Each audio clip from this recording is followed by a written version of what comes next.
Hello guys, today I'm going to show you how to delete your Facebook watched video history. So without any further delays, let's get right into it. So first we have to tap into our Facebook app. So it's right here. So I'm going to tap it here. So we just opened our Facebook. So on the right hand side on the top, we could see there's a three lines. I'm going to tap it there as well.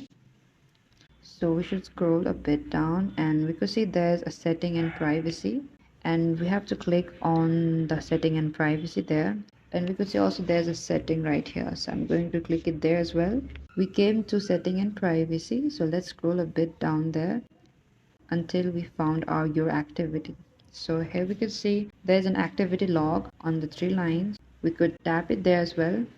I'm going to tap it there. So here we could see our activity log, and scrolling down on the bottom we could see there's logged in information. I'm going to tap it there, and after tapping there we could see there's a search location privacy checkups, and we have to tap on the search, and we can see there's a your search history. So on the second last there we can see videos you search for.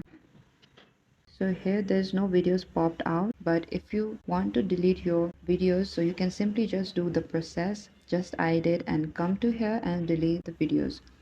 Thank you so much guys for watching this video. I really hope it helps, and also like, subscribe, and also comment down below if you have any queries for it.